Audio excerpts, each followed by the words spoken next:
Okay, so what was your question on EDS load versus auditor?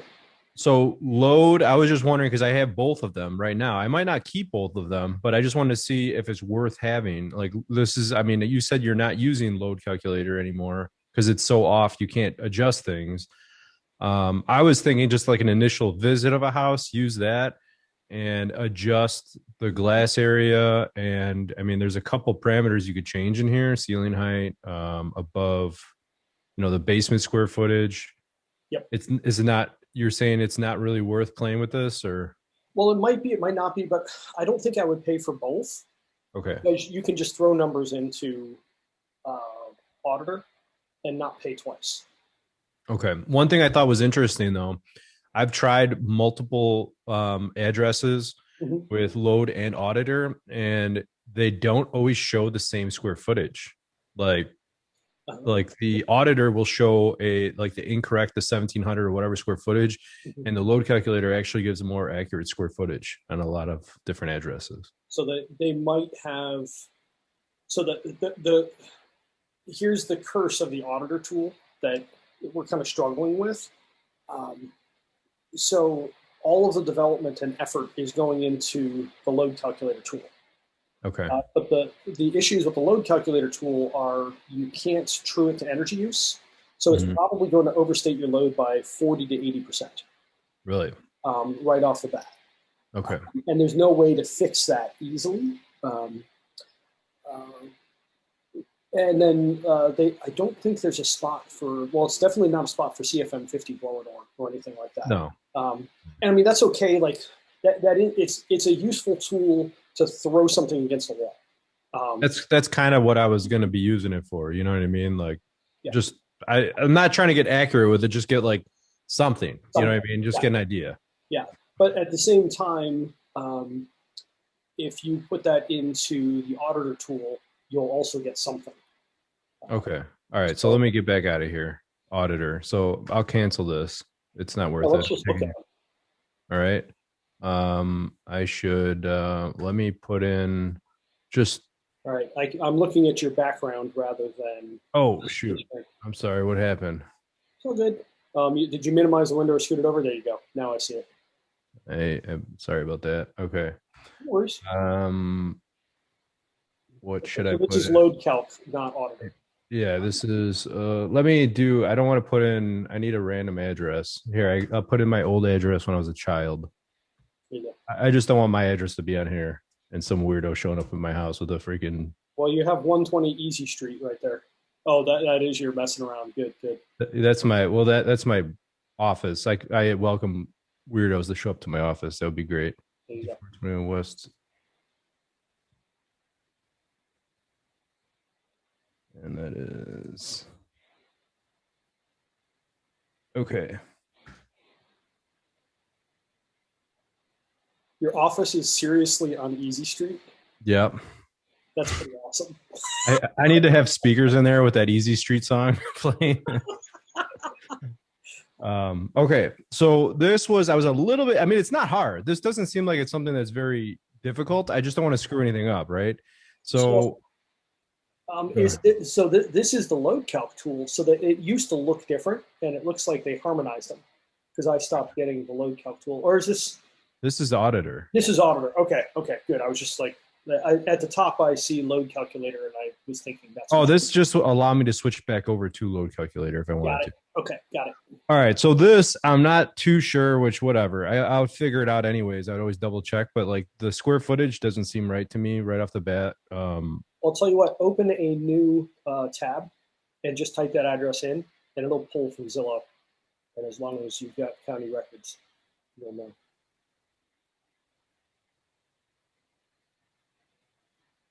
Let me see. Yeah, see, it says 1,500 square feet, Yep, there you go. so it's not right. Okay. Yeah, so right off the bat, it doesn't seem correct to me. All right, so this is easy enough. Natural gas, propane, oil, heat pump, whatever. That's easy to play with. The winter, so I was not aware of this, that there's a difference between winter and summer electricity rate, but that needs to be checked. There's Uh, not in most markets, but there are in some. So okay, that's why it's there. so the natural gas rate price per CCF. 100 cubic feet, yeah. Okay, and Which then is propane. basically a therm. Like some people will give me a hard time for accuracy, but it's somewhere between 0.98 and 1.03 therms, something like that, if memory serves. So it's almost 1-to-1. Okay. It depends on your supplier exactly where it is in that spectrum. Okay, and then the heating cost. This would be basically when we're doing the average of winter peak minus the deduction for summer, like water heating or whatever, if they're using gas for a water heater. Okay, When you disaggregate, so say it's 1,000 therms a year the house uses, right. and 200 is for hot water.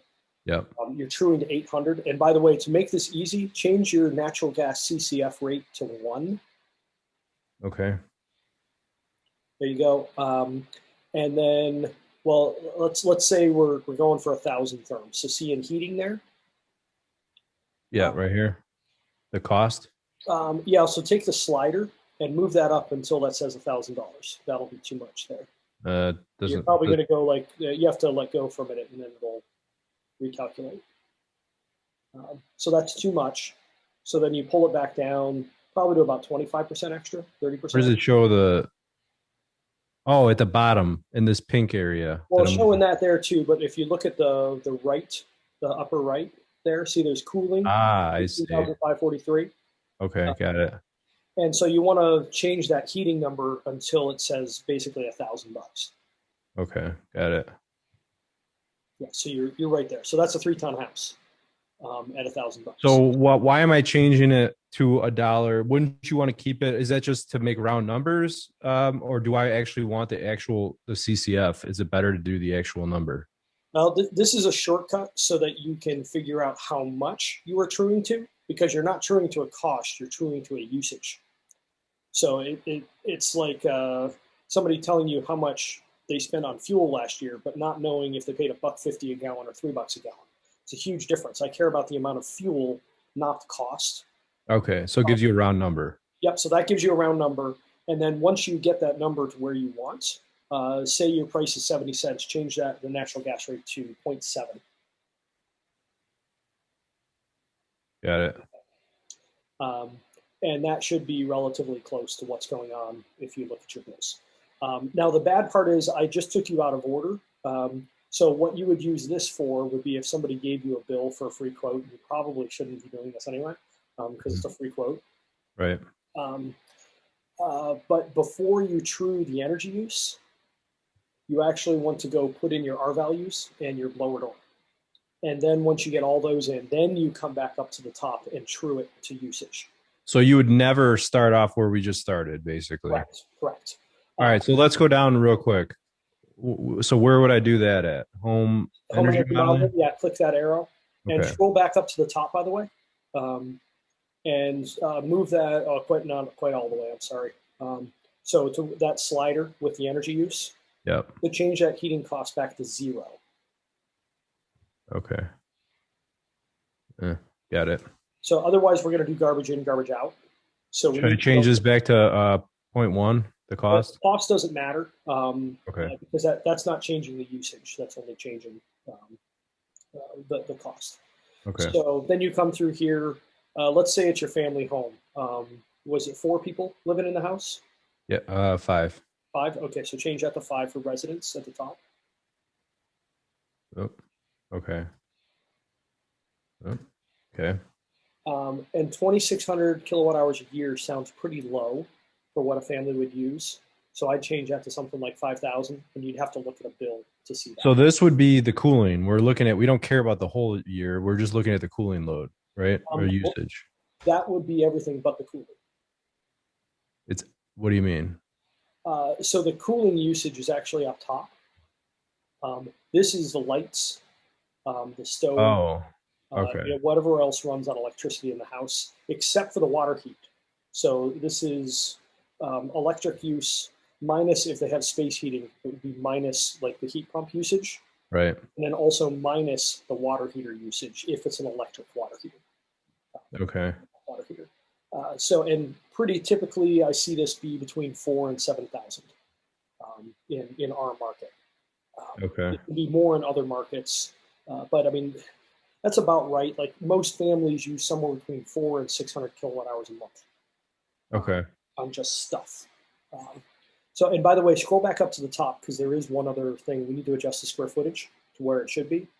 So Okay. it's 1,500, type that in.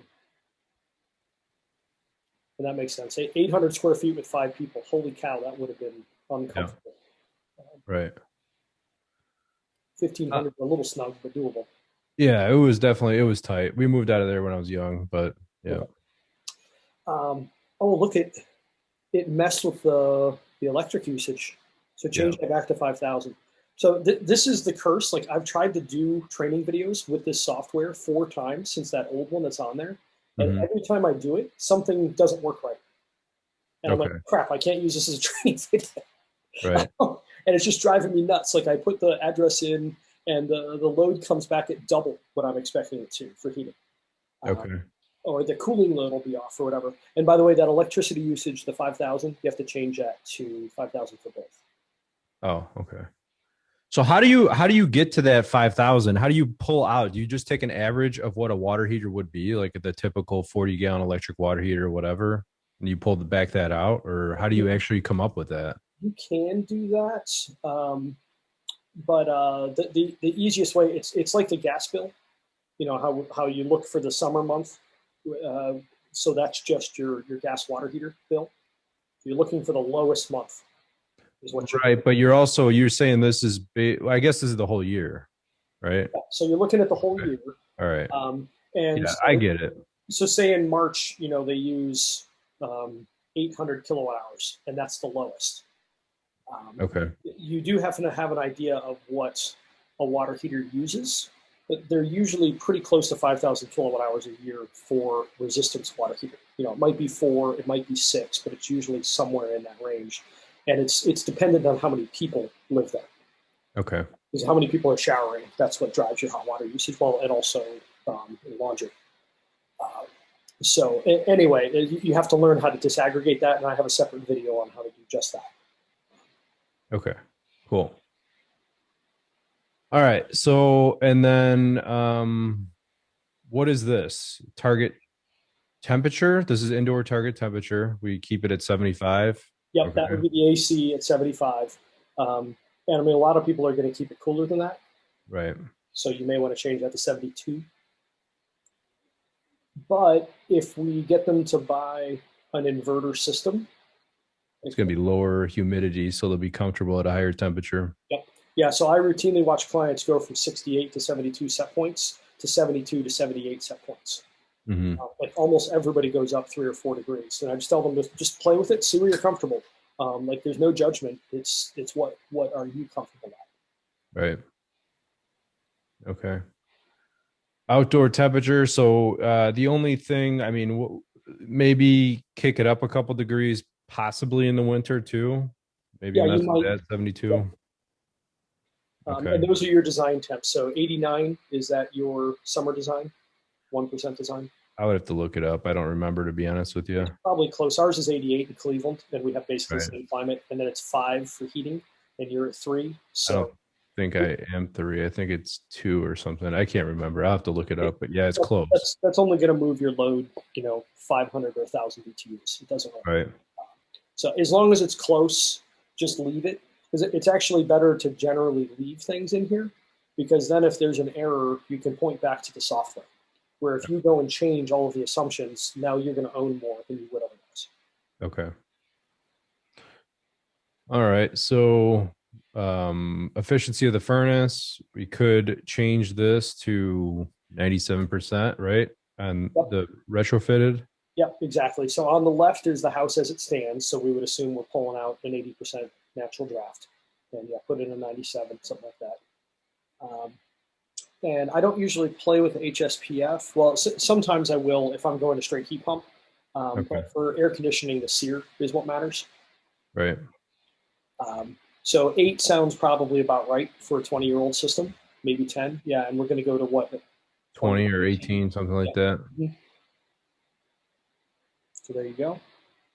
And you leave the sensible heat ratio alone. I usually do. So That will be something where your blower door is really going to affect it, because if a house is leaky and you live in a humid climate, you might need to be basically 50-50, which you need to run an ice cold coil as much as possible. For the most part, that's a reasonable assumption. But until you blower door test a house, you don't know if you should move that. And even then, I don't know if it's worth moving. Right. I think with inverters too, though, you can kind of change the sensible and latent heat depending on how humid the house is. You could kind of repurpose the equipment a little bit, right?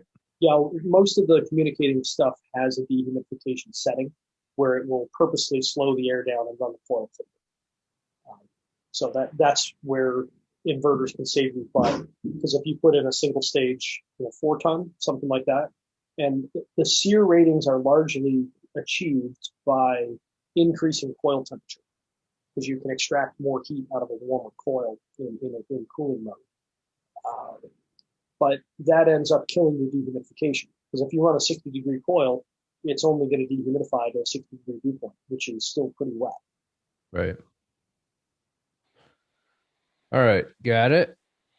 Duct losses. That's something that, that's always kind of a mystery to me. I guess there's a little question mark here, but do you play with duct losses, duct gains? I mean, I usually don't.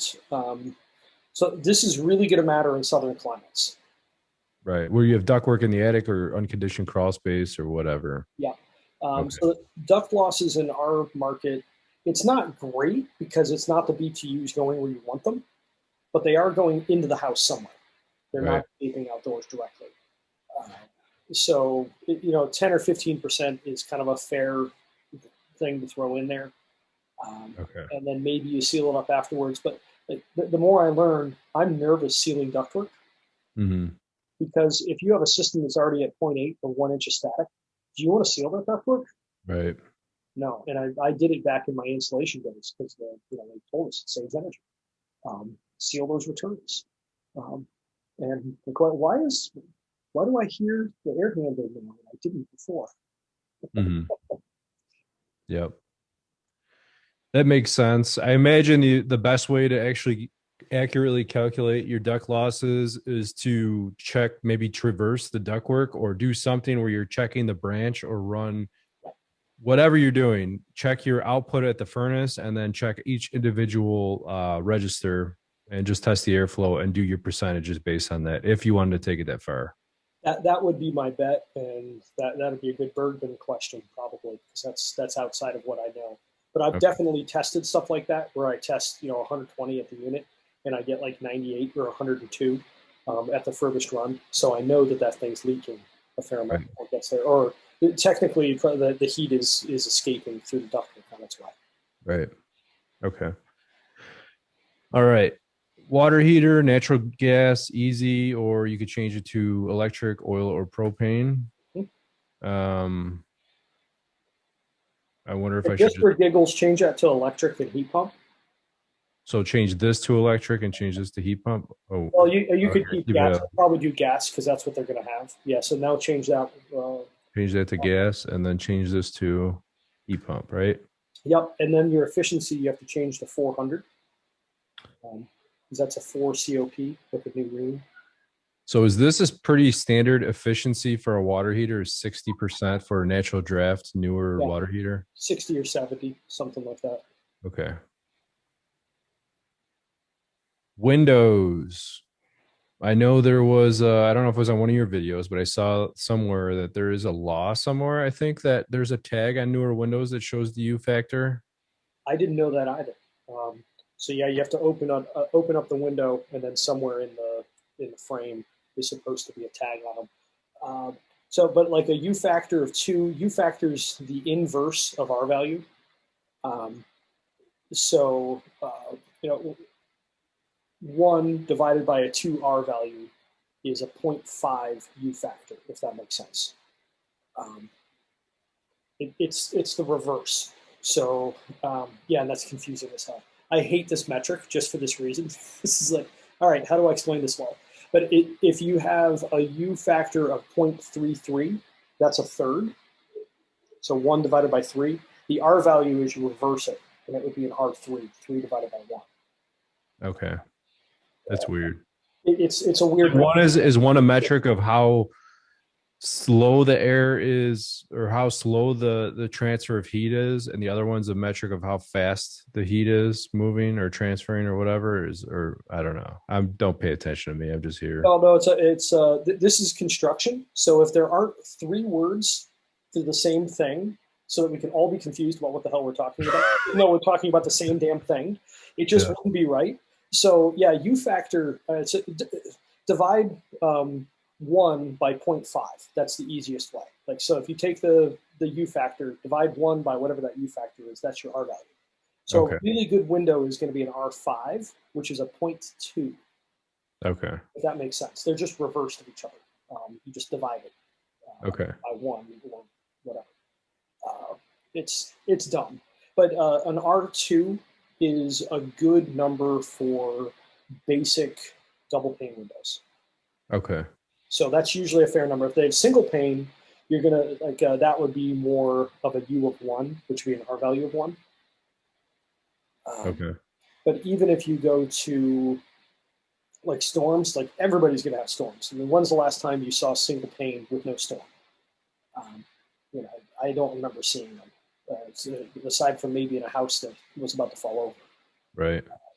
So somewhere between 0.5 and 0.75 for you is usually going to be about right. Okay. And the solar heat gain factor, I don't totally have my head around that. Uh, I forget which way that goes. But down south, you're going to have a better one. So there you go. See, low E is like 0.4 to 0.6. Is that what I'm seeing there? Low E is 0.6 to 0.4. Clear is 1 to 0.85. There you go. So in our climate, a basic double pane window that you're going to see for a replacement window, this is going to be a pretty good number. Okay. So this is set up to default to kind of a basic double pane replacement window from, say, the last 10, 20, 30 years, something like that. Right. If they happen to have something better, you can. But in our market, if you play with it, you'll see it doesn't move things very much. Mm-hmm. Like it'll move heat load a couple thousand BTUs, and it'll move cooling load a little bit more. Like maybe it'll move cooling load 4,000 or 5,000, but we don't really care because our air conditioners are so stinking big anyway. You have a 3-ton AC and your actual cooling load. Do you care if it's 20 or 24,000? No. Right. 3 tons still going to cover it. So, and if they have too much solar heat gain, they probably need to consider some kind of awning or overhang or something like that, or to change the windows out to windows that stop the solar heat gain. Okay. But in general, in northern markets, we don't care. In southern markets, this will make or break you. So you have to pay attention in the south. Okay. All right. So now we're at infiltration, exfiltration, and air sealing. And I see we have the CFM 50 number. That's the important. Yeah, and they just got rid of the update button, which is nice. So when you change that, it will just change what it is. Hang on one quick sec. Yeah. Yeah, you can plug in. We are fighting over the one phone charger in our house presently. I need to go pick up I have more. Need to. We'll figure that out in time. I have them around. I just need to go figure out where I put them. It's the curse of being a nomad. I've lived in 3 different places in the last week and a half. So there's stuff everywhere. All right. So let's tackle these one at a time. So infiltration and exfiltration. So look at the winter mechanical ventilation. Most houses as they stand don't have any. Right. If you do a scuttle, like just a duct from the return trunk to outside, that's generally going to get you somewhere between 20 and 30 CFM continuous. Okay. If static is reasonable. If it's a high static system, you might see 50 or 60, but that's only going to be on high fan speed, which isn't going to happen that much. So something like 20 or 30 is kind of a fair thing, and yeah, you put it in for both. And then the CFM 50. Let's just say this was at 2,500. Great. The 1950 something house, and let's say we get it down to 1,600. That's a fair number. Why not? Yep.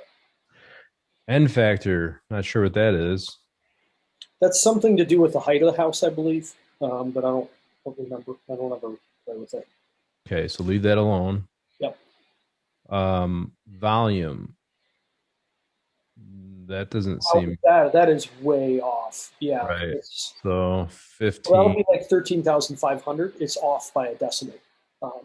Okay. Is it basically you take this? Well, I hate volume, as you know, because there's Okay. different ways to do it. Um, 1500, so 1,500 times 8. 12,000 ish. Yep. But then if you have a basement, now it's 24. Uh, Um, so what's the right one number to put in? 24. Okay. Well, in my view, but it depends on which standard you're going by. And whose rule you're going by, which one you should put in. Well, Is the basement heated? Technically, no. In most houses, if they don't have a bunch of dedicated supplies, technically it's not heated, but it's still 65 degrees in the winter. right. Um, so I really just dislike that. But so I'd say put 24,000 in or whatever you want.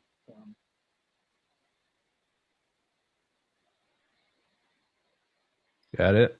Yep. And for reference, see the cooling and heat, the cool infiltration, heat infiltration. Yep. At 0.35, that is usually right in the 1-to-1 range Oh, for blower door. Um, although in this case, it's not because we're including the basement. okay. So this is where it's screwy. But that's part of where I first figured this out. When I was an installation contractor and the energy auditors would go through a house, I'd see these calculations. Yep. I hate that number too. The cool infiltration. That's called ACH natural, air changes per hour, the natural state. And when you get below 0.35, you start to recommend uh, mechanical ventilation. Okay. And when you get under, I think it was 0.3, it's a requirement. And I Okay. noticed that the 0.35 was almost always the square footage of the house. Like the blower door, if it's a 2,000 square foot house, if it's ACH natural there was 0.35, it would have a 2,000 blower door. Okay. So do these well, two questions. Do these numbers automatically change based on what we put in for the blower door number? Yep. I mean, just go change one and you'll see. Okay. I'm probably being confusing. Oh, I see it. Okay. Cool. I'll leave it at that. Why not? There you go. Okay. So you probably don't have to mess with these too much, right? Yeah. Or do you? No, it is as soon as you put in the CFM50, you get that. So this Okay. will be after a comfort consult because otherwise you're not going to have a blower door. So that's one question. I don't know if maybe I heard this before, but I'm questioning it now. When you have the CFM50 number and you're doing based upon, 1-to-1 on square footage, you probably should take into consideration if it's even a semi-heated basement, right? Like in the Midwest where it's 65 degrees, that would be counted as square footage. So it depends. The good news is basements don't move loads very much usually. Okay. They'll move loads 3, 5, 7,000 BTUs, something like that. It's where upstairs, is going to be 24, 36,000. The basement usually isn't that much. And then particularly if you happen to spray foam basement walls, there's basically no heat loss because you're going against the earth for the most part. Mm-hmm. So you're already talking somewhere between, say, 45 and 65 degrees of the earth. So if it's a 5-degree design day, but the earth is 45 degrees, you're only trying, the only delta you care about is versus that 45. So basements are way easier to heat than above ground. Okay. In general. If it's a walkout basement, that's another story. But if you're talking a fully underground basement or just the top foot sticking out, yeah, they're not that hard to heat. So back to the ratio of 1-to-1 or 2-to-1 or whatever we're at. You know what I mean? Like we're not 2,500 to 1,900. Are we, when we look at that, you generally don't, that you're saying now you don't look at the basement. You're not including that in the square footage in the CFM in the ratio. Exactly. In the ratio, I just view it as above ground. Okay. It's not Got it. entirely perfect, but that's the easiest. If we have to make a rule, let's just talk above ground square footage. Okay, got it. Very good. Average ceiling height, 8 feet. Okay. That just changed the volume somehow, but okay. Yeah, look at that. Okay, so that can be the curse. Yeah, Huh. Interesting. It's almost like you have to do the volume first. I don't know. that can be the screwy thing.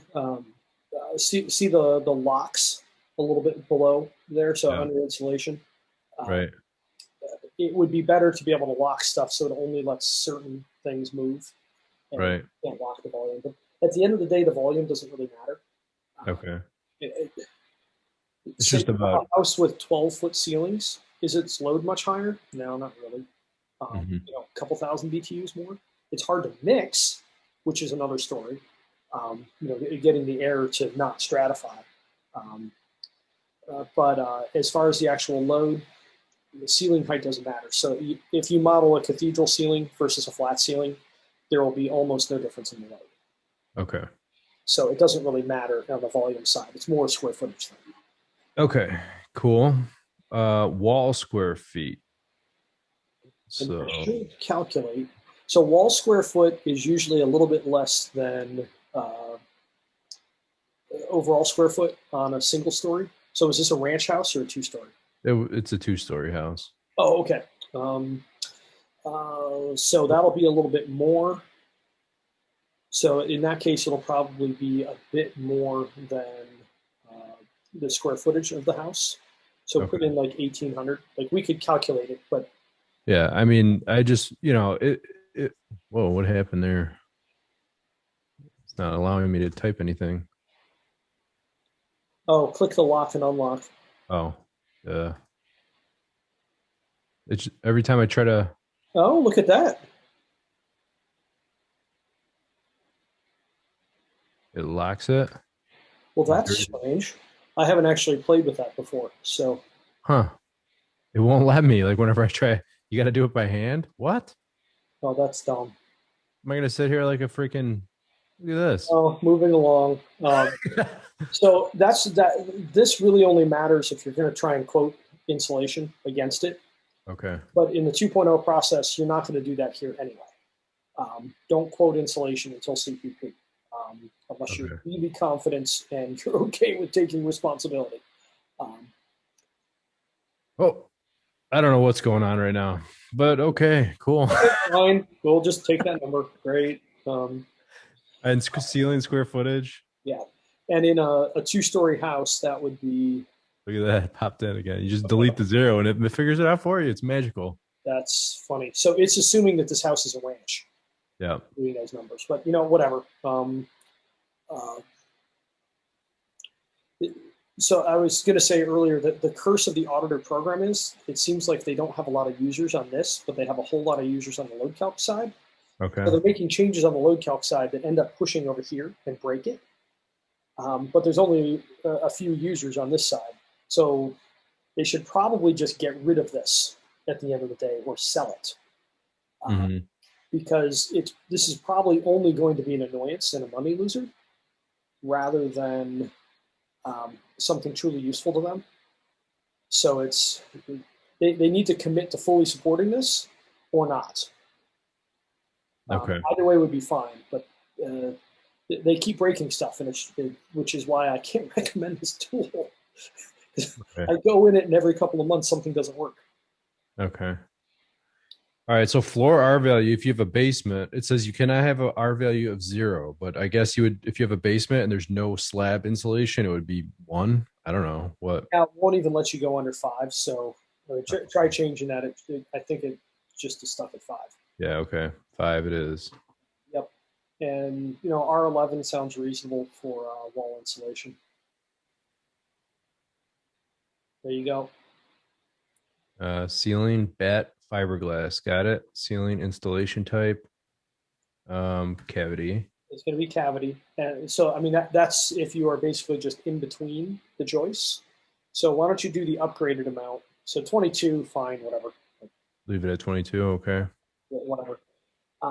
But for the upgraded house on the right, change that to loose fill cellulose and continuous, which means you're just blowing over top of the joist, so you don't have the thermal bridges of the joist. Okay. And So what is that? Like value, 49? 49 is fine, 49.60, whatever. Okay. All right. Floor over basement, whatever. That could be adjusted, I'm hoping. Hopefully. Why don't you make that 1,500? Because that'll be the whole house. Yeah. Okay. We're going to pretend it's a ranch for now, even if it's not, because that's what the model wants us to do. All right. Got it. Floor over basement, 1,500. Floor over unconditioned space, 0. So this would be like a bonus room over a garage, Mm-hmm.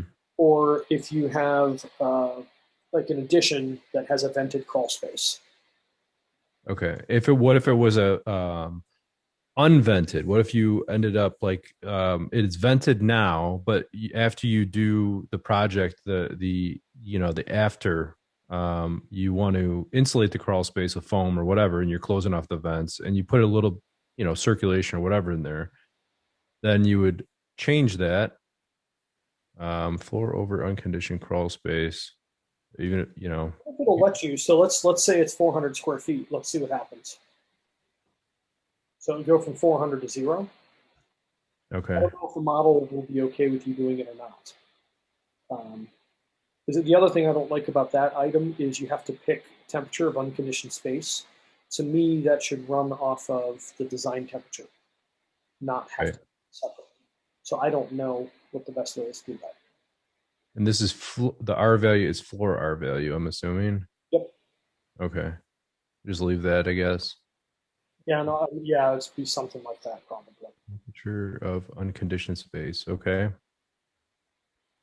Um, what else? Linear feet of perimeter. That's only if you have a slab, which you don't, because it's the basement. Okay. So this would be basically measure around the slab. Yes, but only if it actually has any insulation, which I don't think I've ever seen a slab that's insulated of an existing home. Okay. R value of perimeter insulation. So this only comes into effect. Okay, got it. Basement below grade. So that's probably say 5 feet. Well, so that's the square feet of the basement. So if it's a full basement, let's call it 1,500. Square feet of basement. Oh, so what does the below grade mean then? Um, it just means that it's dug into the ground. Because I would think that. Oh, I see. Percentage of wall below grade, 50. I got it. Okay. I was getting ahead of myself. Yep, one step at a time. That's good. So let's insulate the basement walls. Take them to 14.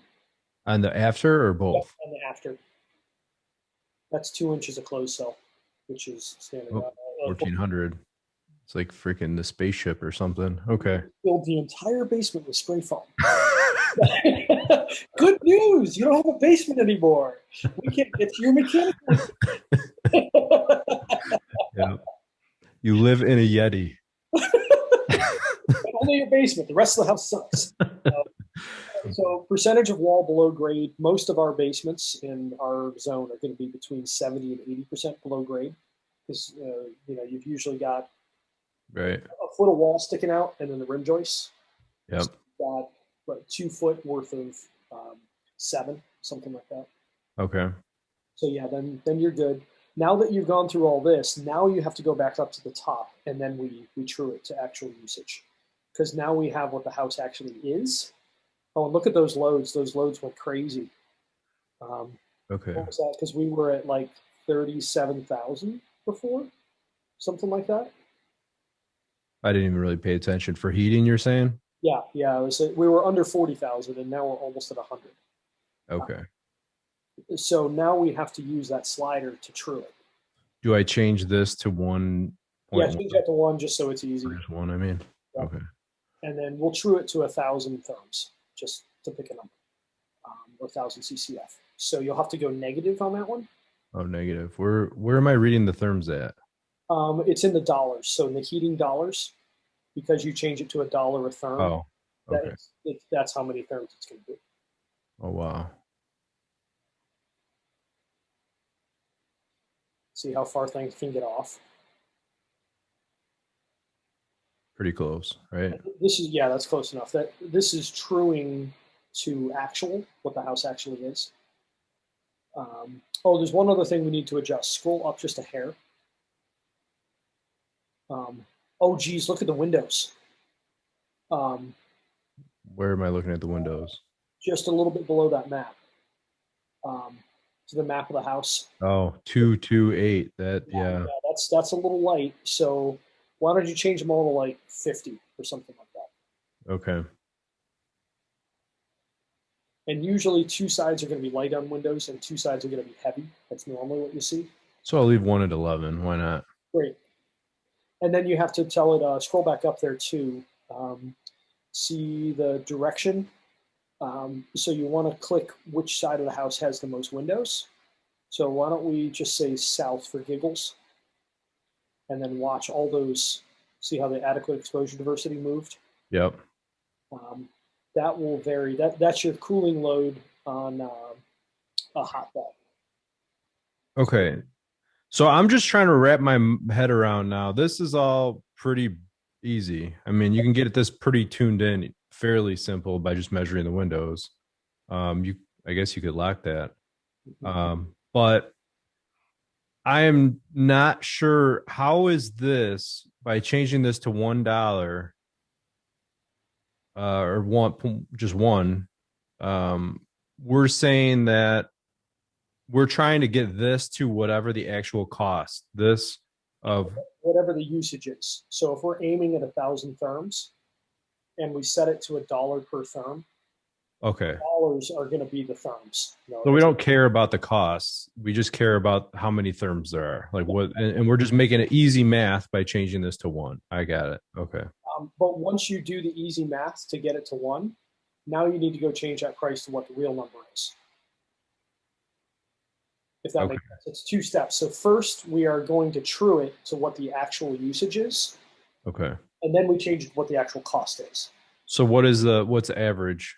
Let's say 70 cents. When you figure, like some people will be like, oh, I only pay like 30 or 35.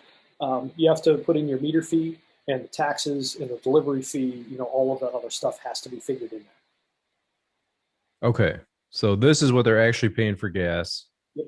All those other fees are taken out, the delivery fee, taxes, and everything. Well, they're included. That should be included in that 761. That should be what they're paying overall. Okay. I'm sorry, I have confused you. My bad. A little bit, yeah. No, but I think I get it. So step number one, go down the whole sheet, and then step number two, come back to the top, change this to one, the natural gas, then get it to I'm looking at the dollar amount and match that up to how many CCF they're using for their per year. Yes, exactly. For heating. Yep. Back out everything else. This is just for heating. Yep. And then after that, then turn this back to their regular price, what the normal price is. And yeah, you got it. Okay. So yeah. You're figuring out the CCF first, and then you're going back to figure out the actual cost. Got it. Because if you leave that cost high, like particularly if you model the electrification will look really good. When in reality, they're usually pretty close to parity or sometimes a bit more expensive, depending on the house. So I do my best to model the numbers as close to reality as possible. You could spend days figuring all this out to the penny. Who cares? Right. If you can get in the ballpark, you can understand. Mm-hmm. And this will let you model a hybrid as well. So you could do that. Although I don't think they let you change the balance point or the change of the point. So if this is the time we would also do the same with the cooling costs, right? Yep. So this is where, say it's 10 cents a kilowatt hour and they use 1,000 kilowatt hours a year for cooling. So we need to get that cost to $100. So you're already at 10 cents for electricity. So just slide that down. It'll go negative to get you where you need to go. Oh, I see it. 200. Yeah. I But keep looking at the wrong spot. Sorry. it takes a little bit to get used to this.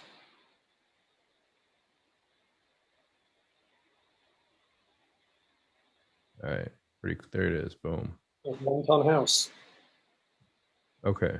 Um, Now you need to change those electricity rates where they're at 10 cents right now. Now that we have a true to usage, so let's call it 15 cents where you are instead of 10. So you would always start off with a 0.1 just to make it like the round. Okay. It's pretty much the same thing then on both. Yeah, make your math easy and then change it to what the real price is. Okay. Very good. So yeah, you're there. Um, We go so back down or yep, yeah, you're going to go back down. Now you're going to create the proposal. So as long as all the numbers look okay, what's the CAS test? I mean, oh, that's the draft of the house. Or I should probably should not. oh, you're fine. Yeah, just close that. Yeah, that's so this program was built about 10 years ago, 8 years Mhm. ago, something like that, for working within efficiency programs. So that's the combustion air zonal testing. Yeah, it's a combustion appliance zone is what it stands for. Okay. And part of my reason for really liking electrification is I really hate combustion appliance testing. Um, have you ever watched a movie where you're like, well, that's 2 hours of my life I'll never get back? Yeah. That's how I feel about combustion appliance testing. Let's just change this sucker out to something that's electric and I don't have to worry about it. All right. So that's always my preference is just to do that.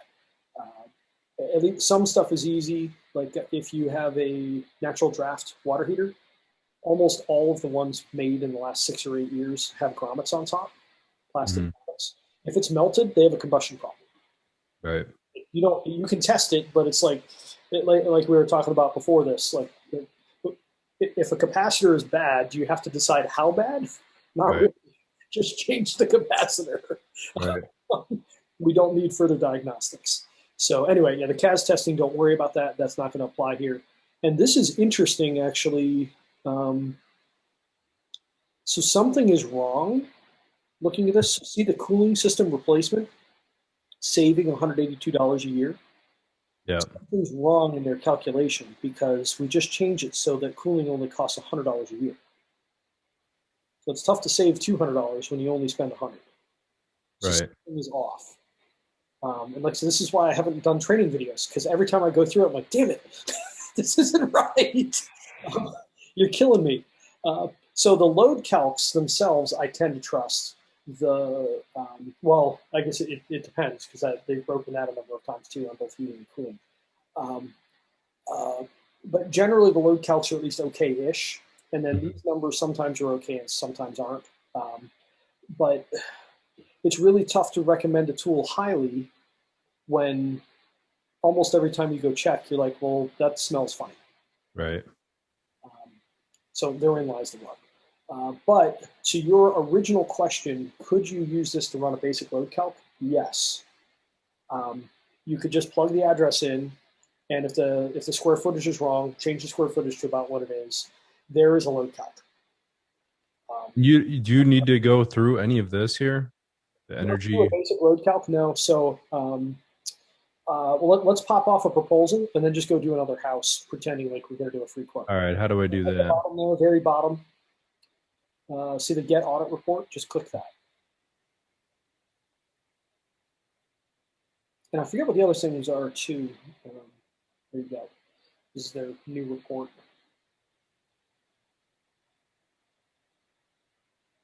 Okay. Show you where the load goes to. You pull down. So there's the cooling load. So that drops like 10%. We go from 11,500 down to 10,000 and small change. Okay. And then heat load, see where we are. 35,000 to 17.4, That's almost 36,000. yeah, that That's just not right. It's not going to drop that much, only change in the attic. And we only barely changed the, dang it, we broke something again. See my frustration. that we should have gone from 36,000 down to like 30 or 32. Yeah, Okay. maybe 28. But there's no way we're going to drop 50% on load because we moved the blower door marginally. We went from 2,500 to 1,900. Not a huge swing. And the only other thing that we touched was bumping the R value in the attic from 22 to 49. That will make a difference, but not a half off kind of difference. Okay. So it's my friend Jesse Jenkins put it really well the other day. He said that good modeling is primarily about informing your intuition. You need to be able to look at a load calc and be like, yeah, that sounds about right, or something's wrong. You want to be able to show this to a homeowner so that you have a leg to stand on. But at the end of the day, what we're trying to do here is understand, like even looking at like as much as I hate to do like the, so I've been doing this for 30 years, like, yeah, you'll have some idea where something is. But you should be able to look at a load calc. And if you're looking at a 2,000 square foot house and the load calc comes back at 70,000 and you know that it's a 1-to-1, you're like, that's wrong. Like you can tell you right now, it's going to be closer to half that. Right. Between half and 2/3. You still have to do the due diligence, do the math, check your reconciliation points. Check it against blower door and energy use with the comfort console. But then you'll get to the other side and be like me, and I look like 35,000 to 17,000. Something's wrong. I can tell you right now that upgraded calc is wrong. Do you think the first one is? Does that sound correct to you? Yeah, that sounds right in the ballpark. Probably about a 3-ton house. Okay. It's going to be somewhere right in that range. So that makes sense. But we just went to a fair amount of trouble to try and true the house to what actually is. And normally when you do that, if you take a model and you make everything as close to reality as you can with the information you have, if you make a prediction off of that number, the prediction should be accurate. Right. You're just changing a couple pieces of the puzzle. So. And that like this is true to energy use and blower door. So your starting point is good. So if you're going to make a prediction, your ending point is much more likely to be good. Except for in this one, the ending point is crap. Damn it, guys, stop screwing with it. Because this was really, really good 2 years ago. It was perfect. It had no issues. And then it keeps getting screwed with, and it's driving me up the wall.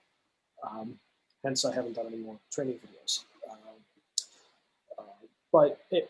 Anyway, if you can get to the point where you can look at this and be like, yeah, 3 tons, it sounds about right. So you should be comfortable putting a 40K furnace in this house. I mean, that's like for sure going to manage this. You may even be comfortable doing a 3-ton heat pump.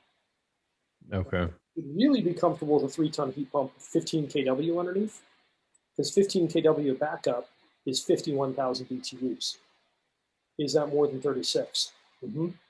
Like, it won't be cheap to run, but it'll carry the house. So you won't get a complaint about the temperature sliding. You may get a complaint about the bill if their compressor's out. But at least you have a backup form of heat in that case. So when people watch us electrify houses, it's actually not that ballsy. I mean, once you understand that the real load on a house is closer to 3 tons than it is 5, if you've got 4 tons of backup heat plus a heat pump, that's belt and suspenders. Like, we don't deserve any award for courage. We know it will work.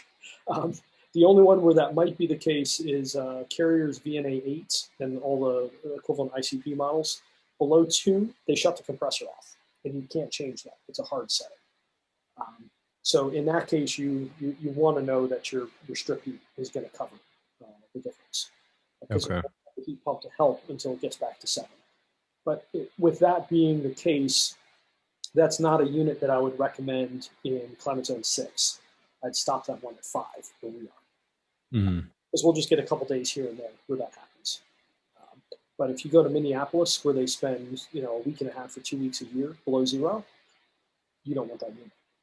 You can put that on top of a furnace and be okay, but I wouldn't have that as a heat pump home house. Right. I'd choose something different. That makes sense. So I think I'm a little bit more confident on this, but I'm not super happy with the outcome. So do you understand why I'm like, I like it, but I can't recommend it? Yeah. Um, So, I mean, theoretically, you could just do the whole freaking thing 2 times over, twice over, and you should, if you would think that you know what I mean? Like if you do the current home yeah. and change the numbers that you had for the current home, and if they are actually closer to 32,000 or whatever, then you're probably correct. It's just weird that is it usually the retrofitted home that you see the issue with? Nope. It's just all over the place. Today, I haven't seen the retrofitted home be a problem until today. Okay. Until now, I've had issues with the current home. So yeah. So open up another instance. Let's do the same address through free. Through what? Let's click the load calculator at the top. Okay. Let's see what happens, and let's put the same house in.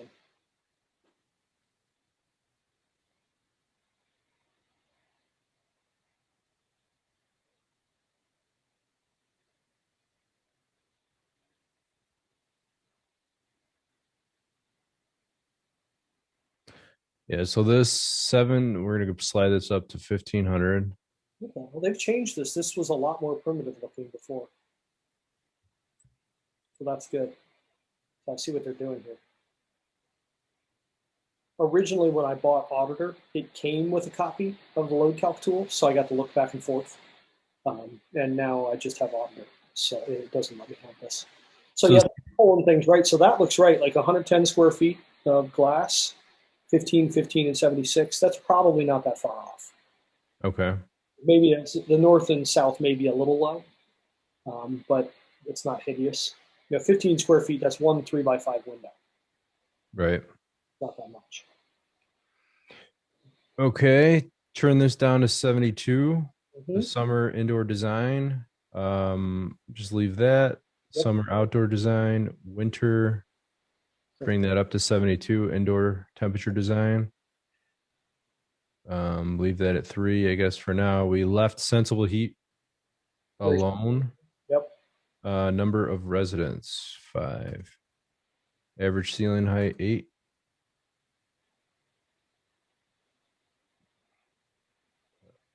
Attic ceiling square feet. We left that. Was that a 1,500? I don't remember. It must have been. 1,500. Yeah, we were assuming. And then what did we do? We left it at 22 for the house as it stands. Okay.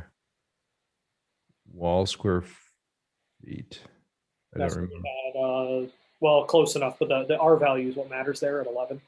Okay. And yeah, there's our same with windows. Floor over unconditioned basement is the whole thing. Wait, no. Oh, they have this different. So Right. it's actually it's conditioned basements. Do they have another spot for that? Floor over on? Nope. Nope, they don't. So therein lies the rub. So Would we go 0? we really should go the whole basement. Wait, they're basement below grade. Look at that next one. So that'll be 0. Floor over unconditioned basement is 0. I hadn't read the next one yet. So then that'll be 1,500. And then you had 70% below grade. It's good to see this. I understand why they're running this tool. This is actually a nice tool, but you can't do energy use or blower door. What did we do for the basement walls? Do you remember? We left it at that was the default 1.11. Okay. That's just a block wall. It has basically no R value. And this was 0, I believe, right? Yep. All the rest was 0, 10, and 10. Cooling infiltration. So those are their standard that they just default to. I forget where we ended up on it before, but you wouldn't know this in running a load, so you just leave this. You wouldn't play with that. You have to know Okay. that. Don't know that. And we were doing 30, or did we That do? was only after upgrades, so this is just the house as it stands. Okay. So this is interesting. What else would we have to change here? I mean, And that's it. but look at how much different the load is. 87,000. Yeah, it's 2.5 times. Um, so would you do a 40,000 furnace on this house? Um, Crazy with this load. yeah, I mean that's kind of I mean that this is one of the reasons why I'm nervous and this step, we were talking about the onboarding process, and it's because you do one thing one way and like look at this, it's more than double the load So doing this it. doesn't pass the sniff test. So you know how I gave that presentation in Florida about if you don't know the blower door, your load's up to plus or minus 70% Right. variance in your load. Up to is important that a lot of people didn't take. So a big chunk of me was like, all right, if people are going to run with plus or minus 70, let's go. Uh, I'm just going to take it and run. But it was supposed to be up to. Um, but what's the right load here? Is it 36,000 or is it 87? Right. There you go. Yeah, upgrade your glass some, and it'll move it a little bit. Um, huh. See, we're right in the same ballpark. The cooling will change, but not the heating much. Okay. We Um, should send this video to EDS and be like, which one of your programs suck? Can you let us know? well, whose channel are we putting it on? Are we putting it on both? I mean, sorry, I shouldn't have said that. Um, well, no, but this is the rub. Yeah. So when we talk about you have to have reconciliation points, if you do a calculation one way and you get one number, and you do a calculation another way and you get a very different number, you should be concerned. Right. And we put in all the same data. Yeah, exactly. So like, why is this more than double the load? It doesn't make any sense at all. Because you can't trigger the energy use. It's making assumptions about energy use. Mm. Um, So why are they putting all their eggs in this basket if it's not very, I mean, I guess I get it because most people are not going to be asking for bills and playing with it on that, but okay. Yeah. Wow. So it's actually really good we did this because now you see the dilemma. When we first put it in, it said 47. When you hadn't changed anything, everything was just stock. It said 47. And that's still a decent variance. That's an extra ton from where we are. But now we're talking 2 times plus a little. We're almost at 250% of the other load. That's It's just interesting because that's their generic average data that they put in there, and that's actually closer than the real true numbers of entering all this in, right? Yep. So they're fake numbers that they put in from the internet of the average for the age is more real than the real numbers. I don't get it. Doesn't that suck? Yes. I'm glad we did this. And then people are like, so why don't you recommend EDS anymore? Like, I can't. It kills me. So let's do a reconciliation. Hang on, I will send you in chat. I will walk you through doing the carrier one. All right, I got to figure out how to get the chat up again. How do I do that? I don't know. You talk to me like I know what the hell I'm doing. Do I stop sharing? Wait, here it is. More. Did it just pop up? Did you see like chat box get a I one? got it. Yeah. Okay. So click that. Put that on the same screen. You see that? Yep, got it. All right. So let's put in the same house. So heating requirement top left. All right. So I just want to real quick. I started playing with this a little bit while you guys were talking, while you guys moved on last night. Okay. And the one thing, I mean, we'll get to this, but the one thing that kind of threw me for a loop is they have like the carrier model numbers, and you know, That's so why this is not a good universal thing, but you need to know at the end of the day, I use three different model numbers. That's it. okay, I use the MN7, which is their modulating furnace. It's like 94, 95%. And then I use VNA8, which is the 5-stage heat pump, and the VNA0, which is the fully mod. Their numbers, I think, are entered in here incorrectly for the new one, the VNA4, because the VNA4 should have a little bit better performance than the VNA0, which is the older top of the line heat pump. okay, The VNA4 numbers, all the operating cost numbers all come in higher. And I'm like, well, crap. So I'm just going to keep using the zero for now because I actually know those are right. So this is the curse. So the more you play with numbers and start to build your intuition, the more you look at a number, you're like, yep, that's bullshit. And you may not even know why. You just know it doesn't pass the sniff test. okay. So, all right, so let's get started. Heating requirement, make that 36,000. So let's put in what that other one gave us. And what do we have for cooling? It was like 12. On the original, Yeah, 11,500. 11,505. Okay.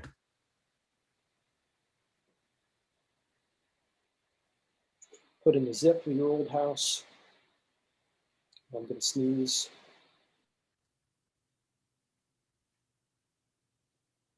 Yeah, make that a buck. I'll mute myself as soon as I sneeze. And then change the electric cost to 10 cents.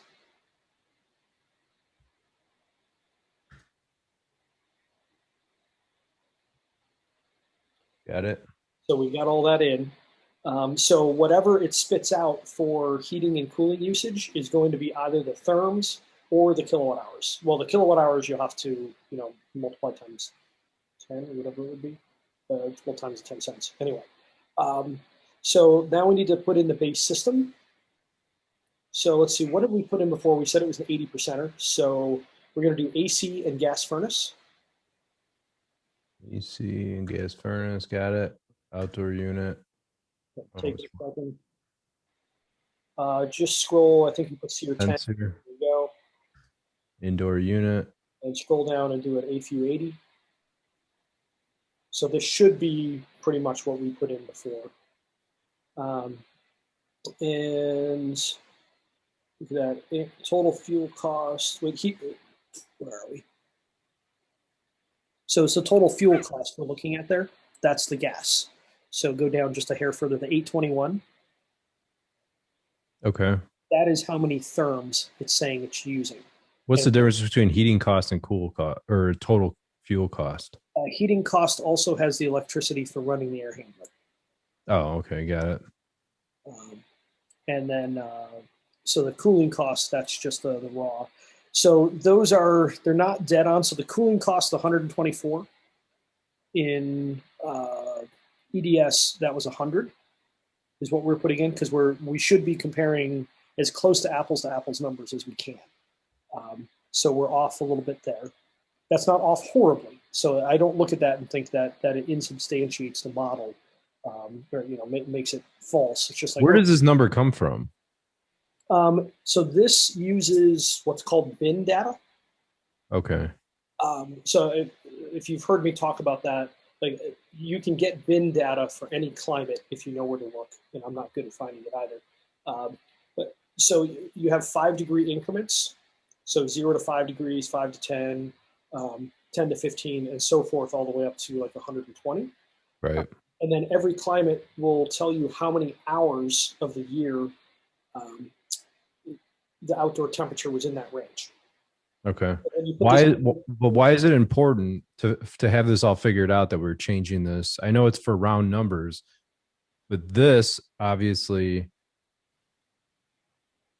we're just I guess it's figuring it out for us, right? We just inputted what was in the other load, the load. This is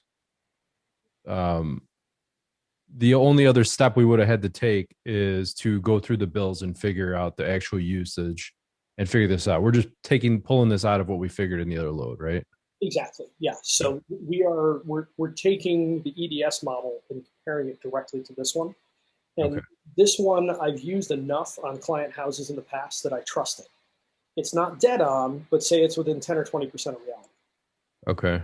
So it's close. And that's as close as you're going to get because you will see that much variance from weather. That's all it takes. You get a cold winter. This winter was a cold winter. It's the first cold winter we've had in like 6 years. January and February were freaking cold. My wife and I are looking at each other. Why'd we come home? This is stupid. Yeah. And so now we're down in West Virginia, where we'll have a little milder winter, but a hotter summer. Anyway, the bin data is really useful. That's way better than the heating degree days. I won't get into why, but the bin data gives you a much more useful and accurate look at what a house will use. So as long as you put in the zip code so it pulls the bin data from that place, this is going to be a pretty good number. Will it be perfect? No, but it'll be pretty good. And that's as good as we're going to get.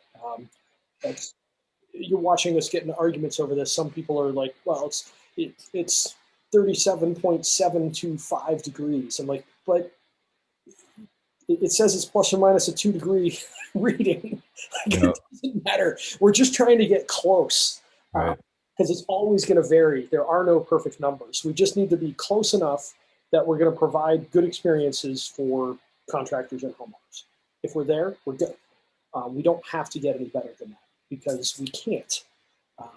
It's just like weather predictions. I've read that even if we had computers 1,000,000 times more powerful than what we have today, weather predictions still won't be any better because there are so many variables going on that the variables only begin to really sort themselves out about 12 hours ahead of time, to where you start to have reasonable certainty that something's going to happen. Right. Same thing here. We do our best with accuracy, and then we move on. So this you have a little bit more faith in. If you're doing this, you really need to go through 1 year of bills and back out the non-peak usage and average them out. You need some way of doing that.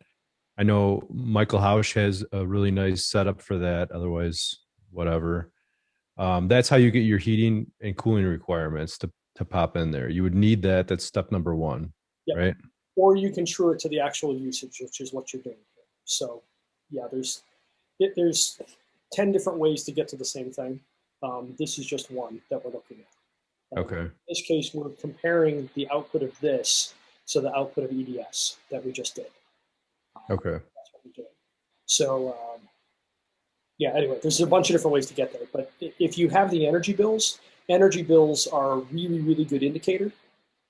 Like you're going to be close and you don't need to be super nervous. But if you have energy bills and blower door, you really should have basically no fear about sizing. Okay. So we're trying to take the variance from that plus or minus 70% to plus or minus 10. So this would be, now that we have this here, this is actually, since we changed that to what is it, 1, this is our CCF number right here, the heating. You got it. Yep. Okay. So To 1,000 before. Well, no, I take it back. Actually, the 821 further down that's the actual fuel cost there. okay. So that's the amount, the CCF, the heating cost for the year. Okay. Yep. EDS was saying 1,000. So that's off by a little bit, but it's not off by a gigantic amount. That is about that to me is within the confidence bands. Like, all right, these models are close enough to each other that I'm not totally freaked out. Okay. Because at the end of the day, we aren't deciding, do we want a 32,000 BTU heat pump or a 34,000 BTU heat pump? It's like, do you want a 2 or a 3? Mm-hmm. Your options. We have 12,000 BTU increments in modulating stuff, so who cares? Right. If we get within 3 or 5,000, yeah, just pick one. It'll be fine. Make sure you got some strip heat or a furnace underneath. It'll be fine. Okay. Okay, so moving on, investment 1.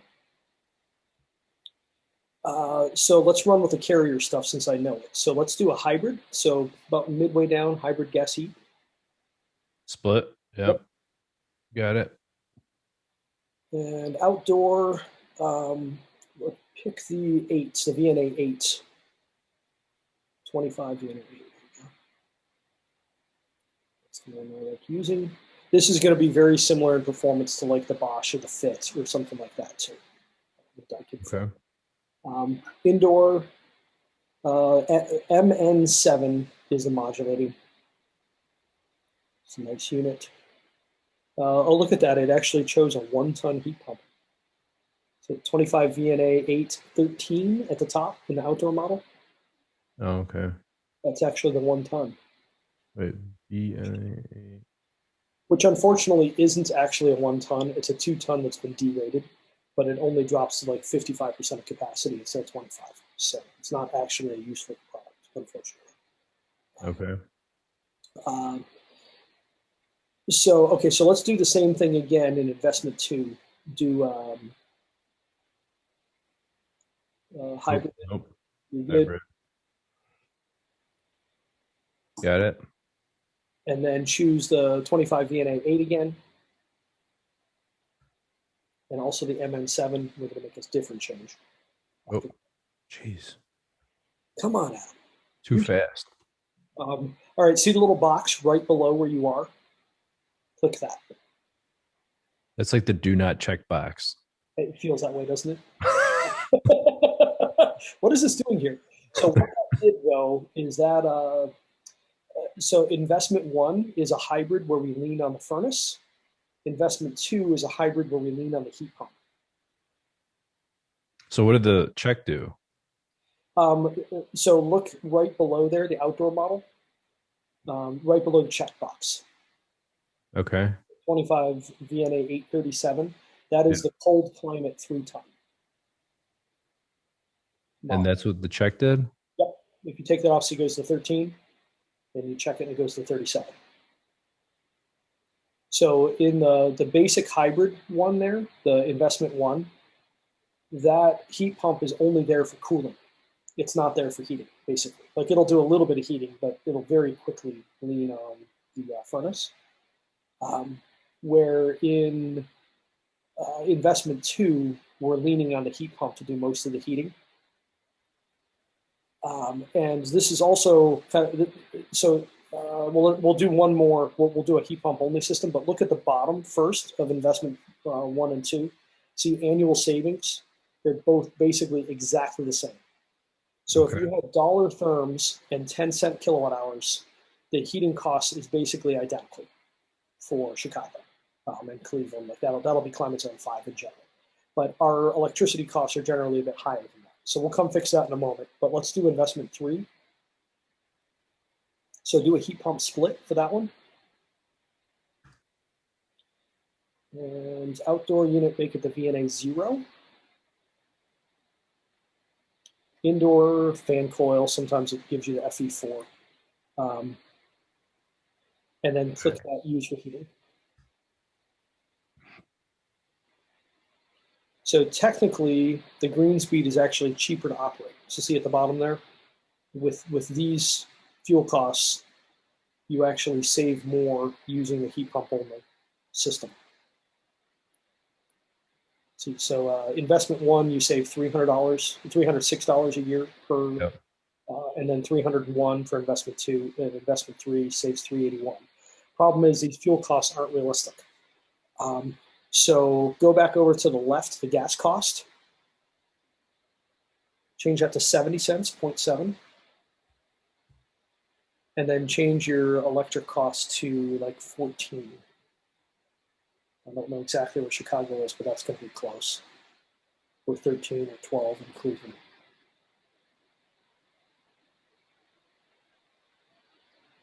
So if you look at the cost difference, the operating cost between investment 1 and 2, it costs $100 a year more to run it in a hybrid system that leans on the heat pump. But it's not that big of a difference at the end of the day. Most people aren't really going to notice that difference because it'll be spread out over a big year. But do check out investment 3. Even with those prices, going heat pump only in a 3-ton house, which we find about half of houses are actually less than 3 tons when you run a load calc the right way, true to actual usage. I mean, you save $161 versus $196. And is that going to be exactly accurate? No, but say it's plus or minus $100 or plus or minus 50. It's close enough.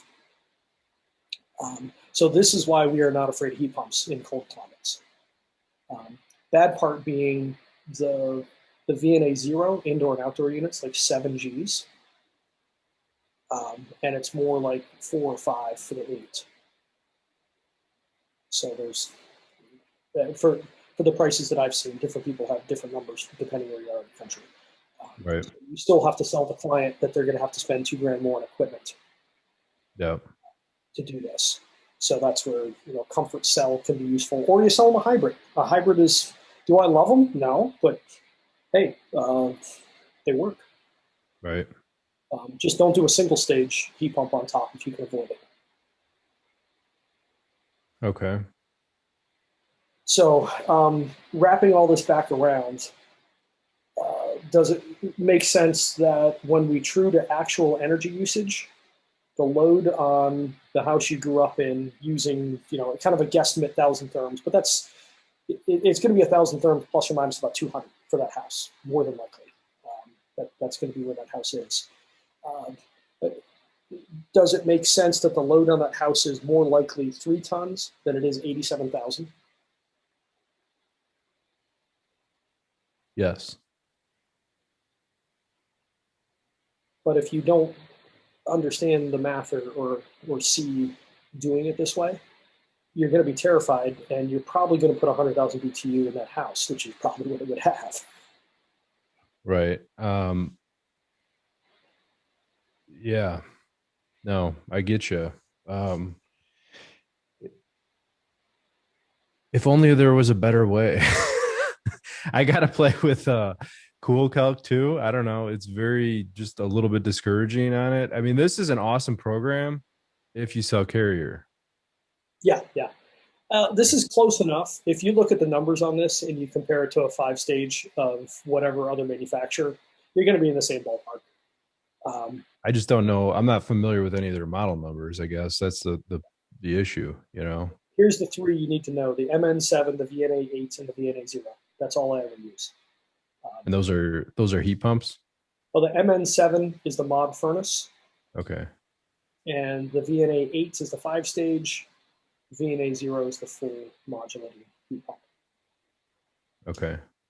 And those are all I need to know. And otherwise, you just use the SEER 10 and the AFU 80, whatever. Okay.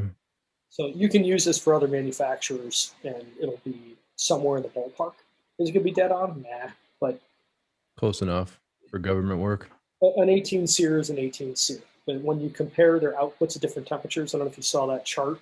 Like I put like 8 manufacturers in there, and you can't tell the difference between the lines because they're all on top of each other. Right. They're the same for all intents and purposes. Okay. Are you less confused or more confused? I'm a little bit less confused, but also more confused on certain things. Like the one thing that I don't understand, I saw how we started here. Okay. Like we started by entering in what we kind of figured in EDS, right? So what if we didn't have the numbers in EDS? What if we didn't have the 36,000 and the 11,505? Like we started off, we don't have any of that. Great. So then we need to have the energy use to have Right. it, because this is not useful as a load calc tool. This is useful as a double check. Okay. Because this won't help you find the load unless you have usage. So pick a usage. How many therms a year are we going to true to? I'm not familiar enough with the gas bills or anything, so like I can't even pick anything. Like, I can't intelligently throw a number at you. So I mean, you're going to be between 500 and 1,500 for pretty much all houses. Okay. So monsters. Like you get over 3,000 feet, all that goes out the window. So 700, we're saying 700. So let's true to 700. So change the gas cost back to 1, and then your electricity back to 10.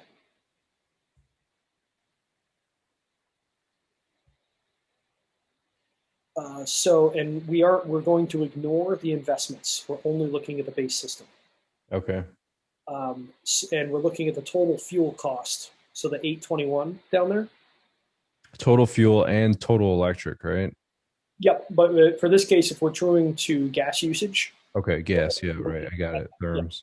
700 therms. So you need to play with the numbers to make that be 700. And that's going to be the heating requirements, top left, Ah. by typing in a different number and march it down.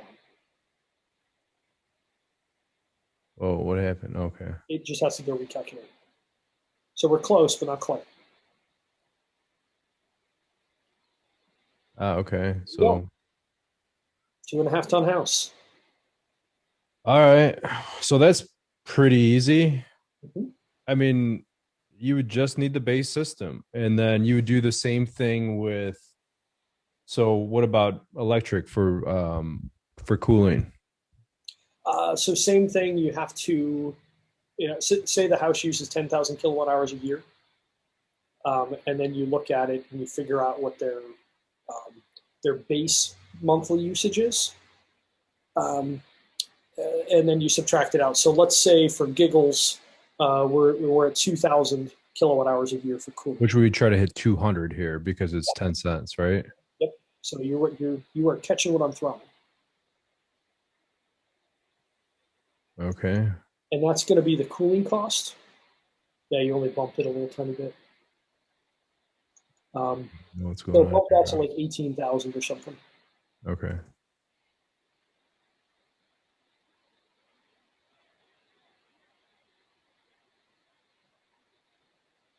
Hold on 1 sec. I gotta go let my daughter know to close the door on the van. All right. Here, but you're getting the idea here. Yeah, I got it. This is this makes a lot more sense now. I'm getting it. It's just to get so close to the load, it's difficult to do so because all these different programs have different nuances, I guess.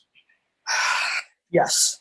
So not too far down the road, once we get to more revenue in 2.0, we want to build a tool into the platform where you basically put in energy use and it spits stuff out. I mean, House kind of has this already. Um, so we've got a good baseline there.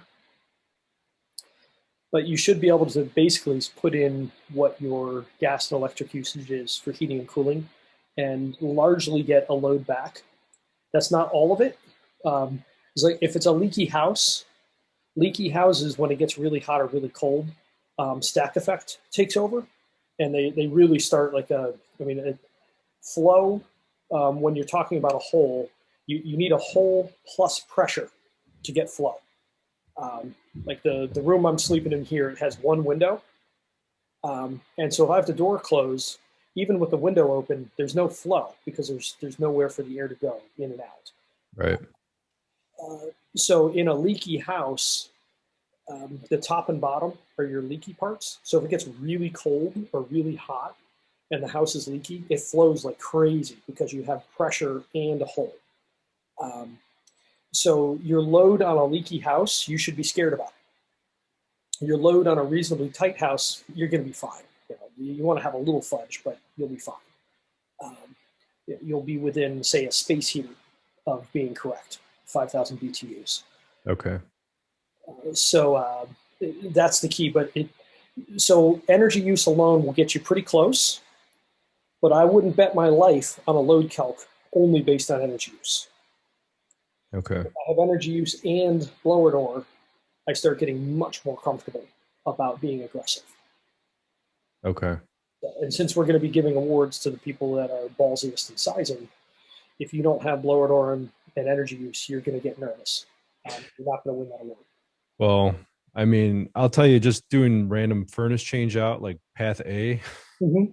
I've been like kind of going a little bit. I mean, you wouldn't think I'm going crazy, but if you see what I did one 2 weeks ago. It took out 120 some thousand BTU furnace and put it in a 60.